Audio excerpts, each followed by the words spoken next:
Hello everyone, welcome to the channel the Verity. आज हम एक ऐसे टॉपिक पर बात करेंगे जिससे आप कभी न कभी फेमिलियर अवश्य ही हुए होंगे। मैं बात कर रही हूँ मेंटल इलनेस यानी मानसिक बीमारी की। पर यह एक ऐसा वर्ड है जिसे हम सब जानते हुए भी अनजान रहते हैं। मानसिक बीमारियों में एक बहुत ही गंभीर बीमारी है डिप्रेशन। डिप्रेशन के ख़तरनाक इफ़ेक्ट हमारे मस्तिष्क पर सीधा वार करते हैं। आज के समय में हमारा समाज इन्हीं डिप्रेशन के ख़तरनाक इफ़ेक्ट्स से बहुत बुरी तरह से जूझ रहा है। चाहे हम भारत की बात करें या भारत से अतिरिक्त अन्य देशों की, अधिकतर लोग डिप्रेशन का शिकार नज़र आते ही हैं। आइए जानते हैं डिप्रेशन को कुछ गहराई से। डिप्रेशन एक ऐसी अवस्था है जिसमें मनुष्य का दिल और दिमाग नेगेटिविटी से घिरा रहता है।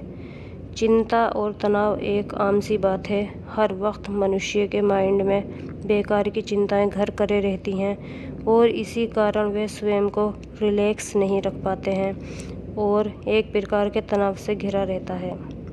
आज अगर देखा जाए तो 3 में से 1 व्यक्ति अवश्य ही डिप्रेशन का शिकार है।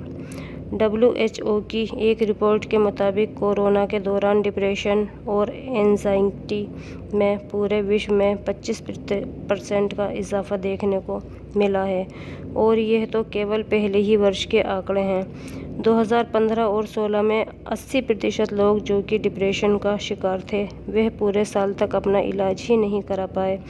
तो आप स्वयं ही अनुमान लगा सकते हैं कि यह आंकड़ा कितना ख़तरनाक है। यूनिसेफ की 2021 की एक रिपोर्ट के अनुसार डिप्रेशन से प्रभावित होने वाले 14% लोग 15 से केवल 24 साल तक के ही थे। तो आप खुद ही अनुमान लगा लीजिए कि हमारा यूथ कितनी तेज़ी के साथ डिप्रेशन के इस गहरे कुएं में गिरता चला जा रहा है, जो कि पूरे विश्व के लिए एक चिंता का विषय बन गया है। WHO ने अपनी एक रिपोर्ट जारी की है जिसमें उसने बताया कि विश्व तो एक तरह से डिप्रेशन के अंधे कुएं में गिर ही रहा है, लेकिन Bharat 6th most depressing country है। यह आंकड़े तो अपने आप में भयानक हैं ही, पर यह और भी भयानक रूप तब ले लेते हैं जब एक ऑर्गेनाइजेशन 2018 में ये रिपोर्ट जारी करता है कि टोटल में से 22% न्यू मदर ऐसी हैं जो कि पोस्टपार्टम डिप्रेशन की शिकार हैं। आपने एक स्टेटमेंट में WHO का कहना है कि इंडिया मेंटल स्ट्रेस वाला पहला देश है। WHO के अनुसार ही इंडिया पहले, चाइना दूसरे और USA तीसरे स्थान में आता है। तो क्या कारण है कि यूनाइटेड स्टेट्स ऑफ अमेरिका जैसा देश भी एंजाइटी का शिकार है? तो क्या यह आंकड़े हम सभी के लिए चिंता का विषय नहीं है? अवश्य हैं। यदि इन आंकड़ों के बारे में गहराई से सोचा जाए तो अवश्य ही ये हमारे विश्व को भयभीत करने वाला और चिंता का विषय अवश्य है। IIT हैदराबाद स्टडी के मुताबिक भारतीयों में smallest brain in the world कहाँ है? यह आंकड़े हमें और भी डराने वाले तब हो जाते हैं जब हमें पता चलता है कि 14% किशोर किसी न किसी मानसिक बीमारी के शिकार हैं। अगर यह आंकड़ा इसी तरह बढ़ता रहा तो मुझे आप सभी को ये बताने की ज़रूरत ही नहीं है कि यह किस प्रकार एक भयानक रूप ले लेगा। और यह बात केवल इंडिया के लिए ही लागू नहीं होती। 8 मिलियन आबादी वाले विश्व में 970 मिलियन लोग ऐसे हैं जो किसी न किसी मानसिक बीमारी के शिकार हैं। यह डाटा कितना बड़ा है आपको गंभीर रूप से समझने के लिए काफ़ी है।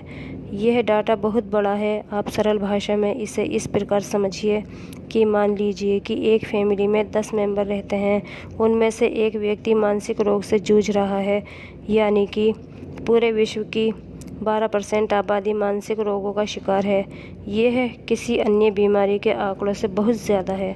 तो गाइज़, क्या आप अब भी इस भयंकर बीमारी को अनदेखा कर सकते हैं? ऐसा नहीं है कि गरीब देशों के लोग ही डिप्रेशन का शिकार हो रहे हैं, बल्कि अमीर देशों के लोग भी इस मानसिक बीमारी की चपेट में पूरी तरह से आ रहे हैं। बल्कि देखा जाए तो अमीर देशों में 15% लोग मानसिक बीमारी का शिकार हैं और गरीब देशों में 11.6 लोग इस बीमारी से दिन ब दिन जूझ रहे हैं।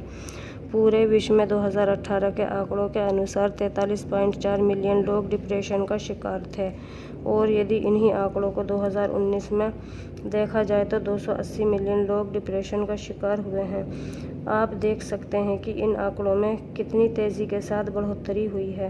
पूरे विश्व में 2015 से लेकर 2020 तक 1.9 डिप्रेस्ड पर्सन्स की बढ़ोतरी हुई है। गुज़रते वक्त के साथ साथ यह आंकड़े और भी भयभीत करने वाले हो जाते हैं। वैसे तो समय समय पर हमारे समाज के कुछ लोग आम जनता को डिप्रेशन से बचाने और उसके बारे में जानकारी देने के लिए बहुत से प्रयास करते हैं। जैसे बहुत सी फिल्मों में डिप्रेशन के कुछ केस भी दिखाए गए हैं, जैसे कि डियर ज़िंदगी का ही एक एग्जाम्पल ले लीजिए। लेकिन सवाल आज भी यही उठता है कि हमारा समाज फिज़िकल पेन को लेकर तो जागरूक है, परंतु क्या मेंटल पेन को लेकर भी इतना ही जागरूक है? अगर इसका गहराई में जवाब ढूंढा जाए तो नहीं। डिप्रेशन के शिकार लोगों में अधिकतर वह लोग हैं जो या तो डिप्रेशन से लड़कर खुद ही ठीक हो जाते हैं, या फिर वह लोग इस समस्या का समाधान स्वयं नहीं कर पाते हैं और इसमें पूरी तरह से धंसते चले जाते हैं, जहां से वापस लौटने की कोई भी राह उन्हें दिखाई नहीं पड़ती और वह स्वयं को समाप्त करना ही आसान तरीका समझते हैं और अंत में मानसिक तनाव की स्थिति के कारण वह मौत को गले लगा लेते हैं। साइकोलॉजिस्ट और पागलों के डॉक्टरों को लोग एक ही समझते हैं। जनरेशन गैप इसकी एक बड़ी वजह है। पेरेंट्स बच्चों को तो समझ लेते हैं परंतु उनके मन की बात नहीं समझ पाते और यही कारण है कि आज इतने बड़े अमाउंट में बच्चे डिप्रेशन का शिकार हैं। परंतु क्या इस समस्या के लिए एक ही व्यक्ति या समाज कोशिश कर सकता है? नहीं, इसके लिए हम सबको मिलकर कोशिश करनी पड़ेगी।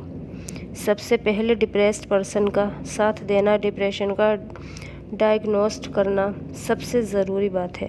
अतः इस समस्या का समाधान ढूंढने के लिए, इसको जड़ से समाप्त करने के लिए सरकार और समाज दोनों को दृढ़ता से इसका मुकाबला करना होगा और जड़ से इस समस्या का समाधान करना अनिवार्य है।